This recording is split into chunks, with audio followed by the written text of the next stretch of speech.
Hello everyone, Articulations here, and today guys I'm gonna review an Hero Factory 2011 combiner model and not a set in fact, because today I'm gonna review the combiner model between Surge and Nex. So there's two heroes and the combiner models looks like that. So here we go.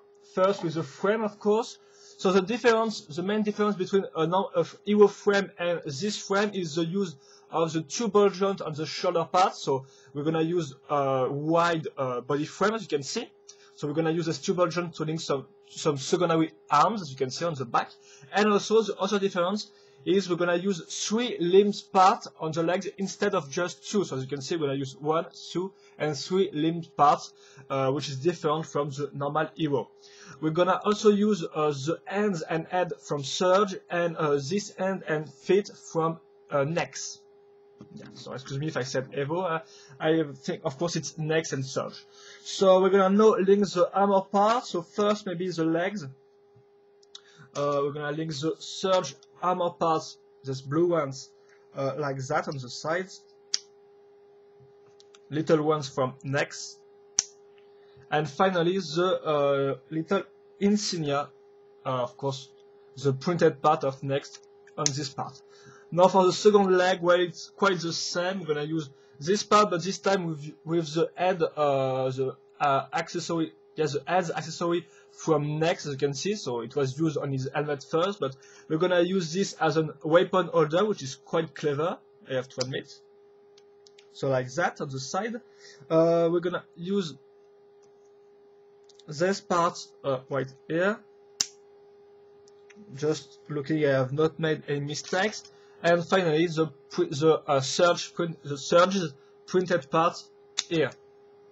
And the legs are done, so now we're gonna link the armor parts on the hands. First, the right hand, we're gonna use this part with little spines, which comes from Surge, if I'm not mistaken, here. And there, something quite original, because we're gonna use the body armor from Nex, as you can see in its entirety, because it also got the hero core. So of course it's made of 3 parts, but well, watch my next review if you want to understand how the different armor parts works. So still with the connector ball joint system, and it's going to be linked like that, which is quite interesting in terms of design.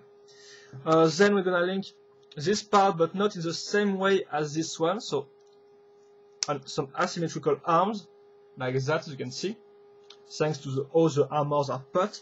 And finally we're gonna put the wide arm armor, as you can see, which will go there.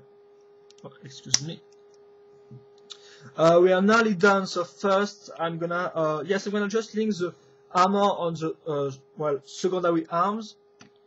So I guess they are put like that. Excuse me. Because of course we just have this picture, there are no instructions included to build the combiner model, but well, it's pretty straightforward and simple, so I don't think I have made any mistakes. So like this, yeah. And now the body armor, which is in fact the ones from Surge. So nothing really more, nothing less. It's exactly the same.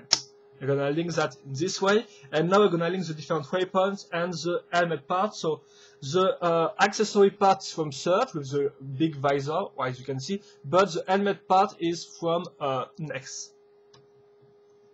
So orange and lime green looks quite special, I have to admit. I'm not really a big fan of this type of color scheme. Now we're gonna link the weapon. So first, the weapon on his left hand. So this one, from the Surge sniper.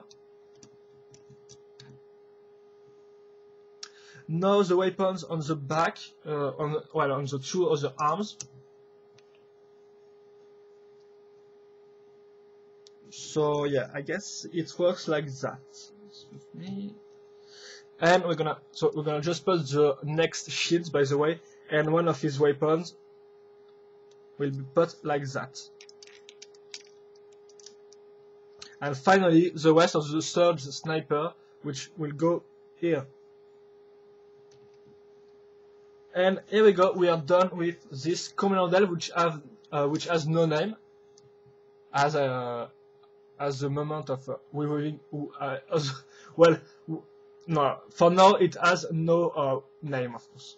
So I'm gonna do a turnaround of the combiner model. So of course this will be also useful for those who do not know how to build this combiner model. Even if it looks quite simple, sometimes we can't really see all the parts clearly on the instruction booklet. So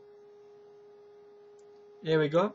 And now I'm gonna talk about the articulations of this model. So first, the legs, which of course, because of the third limb part, got now 4 ball joints, if I'm not mistaken. 1, 2, 3, 4, yes, 4 ball joints. So this means you can turn this up to 90 degrees, but you also have another limb part which can turn up to this point, so it's really perfect. And then you got the foot, which on the other way kind of block really quickly on the armor part. But apart from that, it's near perfect in terms of articulation for the legs. Now you got the arms, which got 3 points of articulation, so 90 degrees, as you can see. You can't go either. And the hands, which has no problem to move. Then we got the second arm, which also got 3 ball joints, and once again it blocks at 90 degrees, as you can see. And you also got the hands right here, which is which kind of block on the armor parts, but it's not really that problematic. You now got the head also, which can be moved in the way you want. Of course, a little here. Sometimes it blocks on the arms, of course, if you move the arms forwards, while the back arms forwards. So the articulation of this arms, well, it's very simple. 3 ball joint. This one here, of course, here it just can move on one side because it's a one-way ball joint, as you can see. It's not a free one. The same goes for this one, which can turn up to this point, which is really perfect. And then you got the hand, which sometimes can block, but most of the time it works without any big problems. And now you got the second arms, which this time is quite hard to turn the connector, which holds the shield and the weapon. But apart from that, it's okay, I guess. Could have been better, but still works fine. Excuse me, I'm just gonna check something, and then I'm gonna do the... Oh yeah, excuse me, I have put this part in the wrong way, so it's supposed to be like that. Excuse me for this little problem. So now I'm gonna put this character in a pose. So yes, if you want a little comparison size first between a normal hero and this guy, well, here is the combiner model, and here is Stormer, which is one of the tallest heroes, so really a tall one, as you can see, so it looks pretty fine. And also another little detail before I talk about, I do the sum up, is that you can put the weapon in his weapon holder, if I'm not mistaken, so like that. So of course it's smooth, but it's really a nice detail, and it's quite clever if you want to use the same technique on your hero.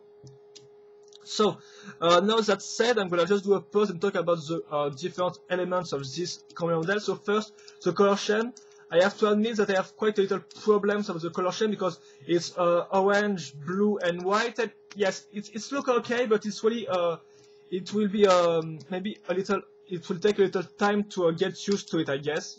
Personally, I'm not really a big fan of the lime green plus orange. I don't really like the mix between those two colors. But orange, blue, and white still looks okay. Plus, of course, the black used as the color for the frame, and of course, the different silver color for the different weapons. So here's the pose. Then in terms of construction, well, it's quite interesting because it got some nice new technique. For example, you will learn how to make some three-limbed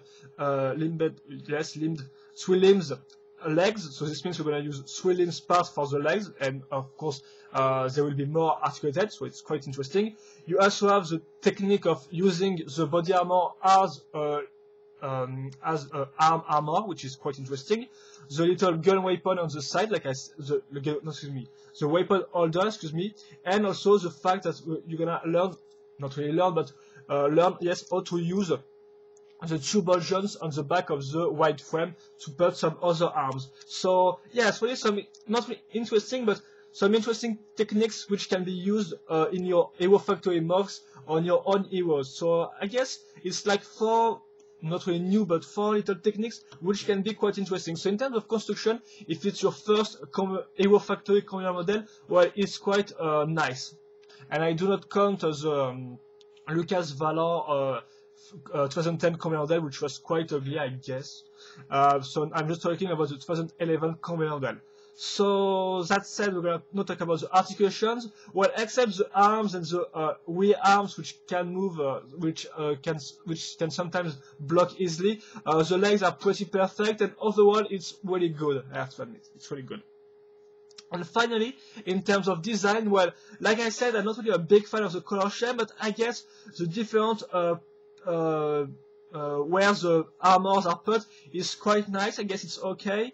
Plus the different building techniques made him a nice communal model. Maybe not the perfect one, maybe not the best one, but at least it works. I think some things could have been a little improved, but apart from, like I said, the little drawbacks as the color scheme or some articulation section or some stuff like that, well, it's pretty good. So it's alright. Really a nice communal model, and it can be, even if it's, of course, you will prefer to have Surge and Next built separately and not in one communal model, at least this communal model can give you some ideas for your Hero Factory mocks, and that's quite nice. So I think that's all for this communal model. Nice one, not perfect, but at least it works, and you can learn really many little techniques from this communal model. So that said, hope you enjoy this review, hope you enjoy this communal model, and well, see you later for another Hero Factory 2011 reviews if everything goes all right. So hope you enjoy, and of course if you have any questions or comments, feel free to post them in the comment section of this video, and well, see you later, bye bye.